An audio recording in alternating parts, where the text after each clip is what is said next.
It's Thursday, so our special guest right now is BCBA Angela Persicke. So glad to have you back with us again. Glad to be back.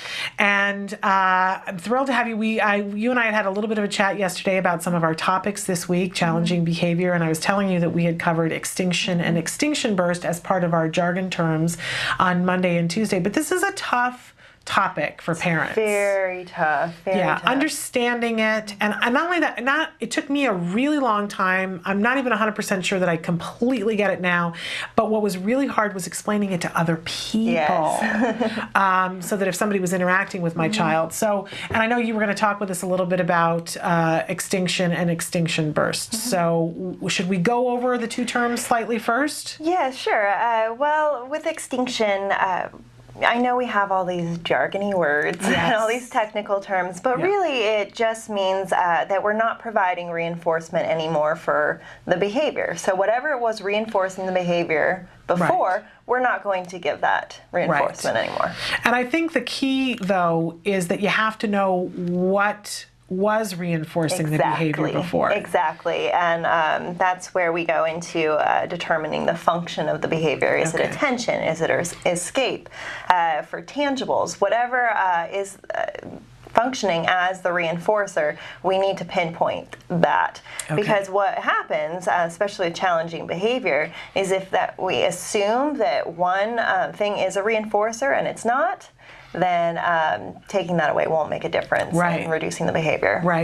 So, like, the example that comes to mind for me is that if your child is constantly engaging in challenging behavior right when you go to put them in the bathtub, and it could be anything from running down the hallway or biting you or whatever, and you have the BCBA come in and the BCBA says, okay, well, looking at all the factors here, that the function of the behavior here is escape.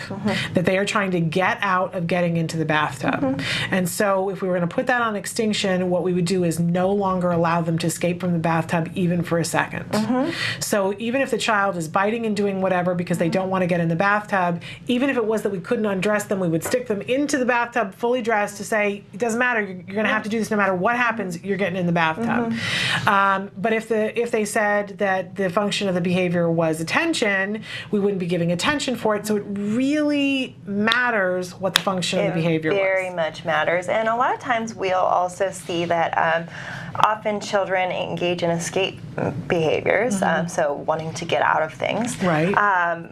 But also, while they're engaging in those behaviors, attention maintains that as well. So it can be more than one. Yes, it can be. And it gets really tough in those situations because you can't provide attention, but also you need to make sure you're not taking away the demand as well.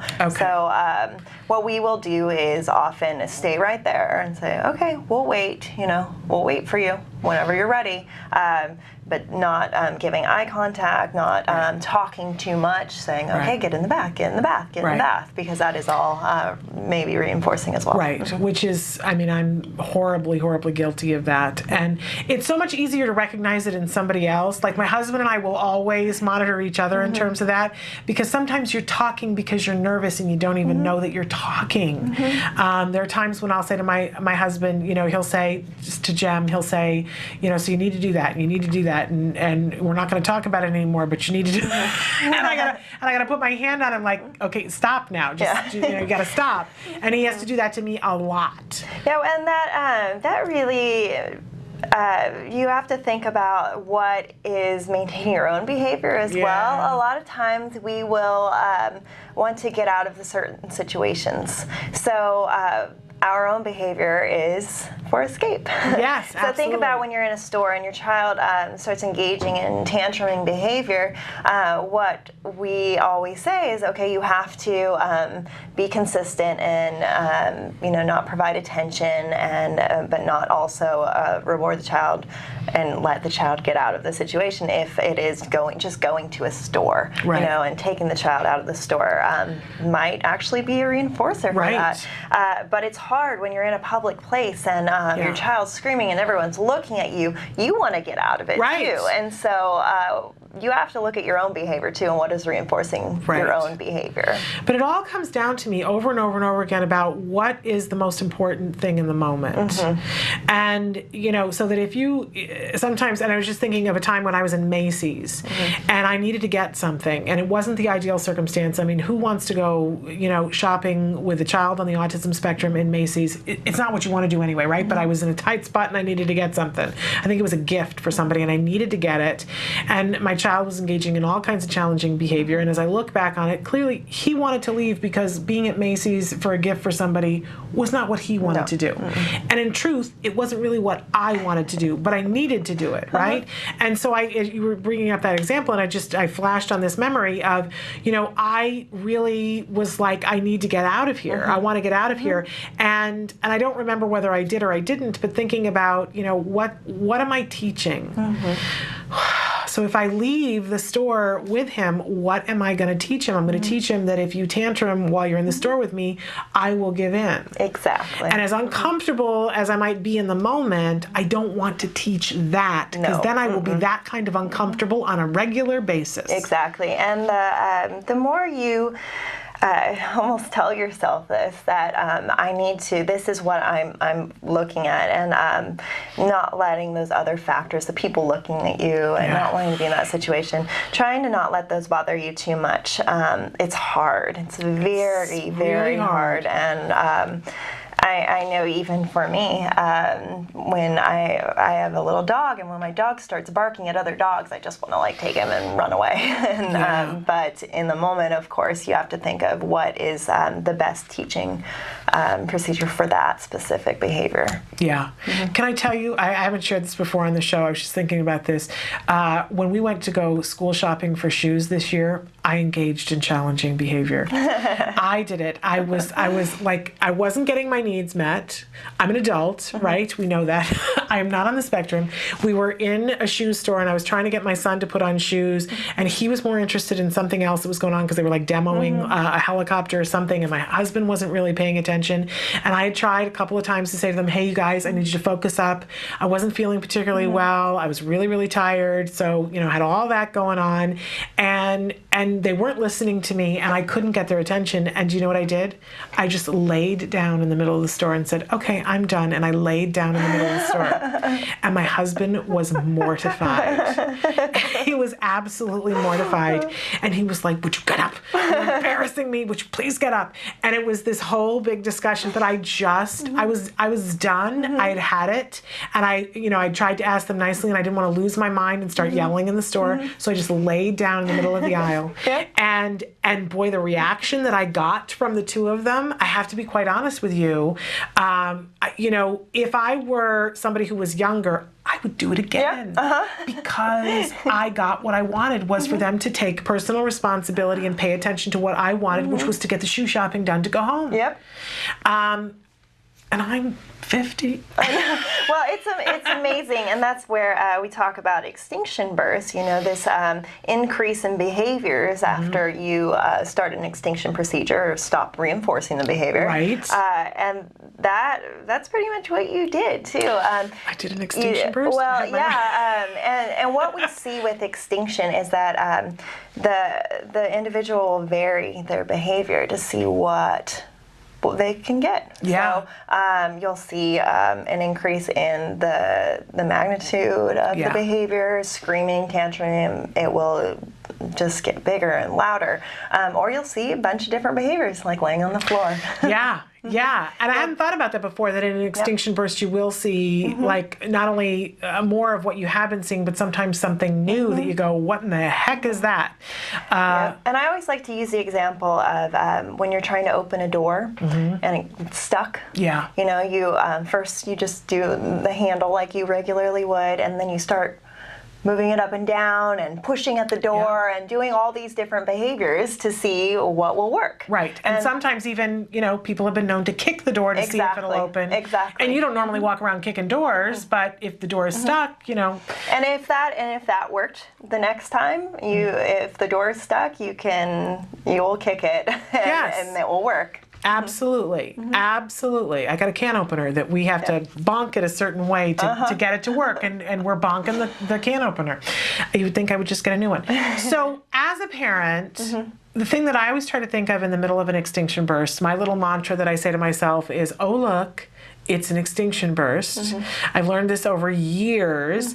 And what that means is that we got it right, that we got the function of the behavior right, and this is going to be a short period of time, and then this behavior is going to go away.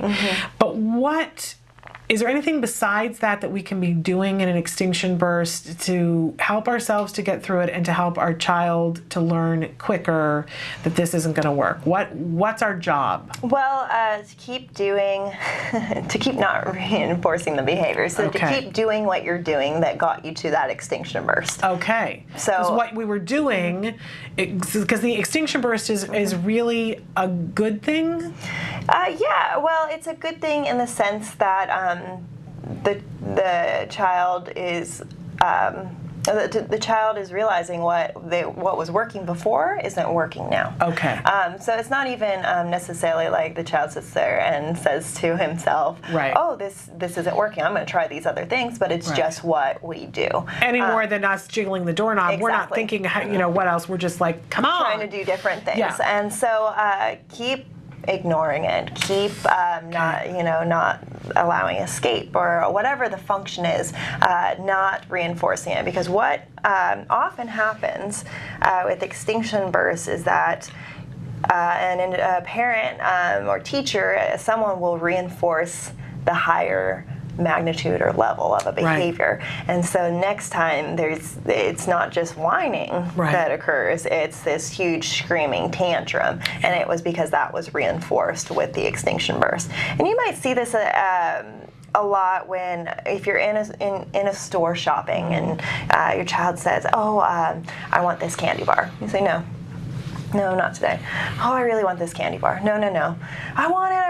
And then it gets to a level and you just say, "Okay, here you go, you can have it." And so what happened is that you weren't reinforcing it, and then the child varied his behavior, and then you reinforce the higher level of behavior, and that's where we see these really high magnitude tantrums, and because that happens, it happens all the time. It does happen, and I want everybody, as you're hearing this, and you hear it in that context, and you think, "Oh, I would never do that," but we all do.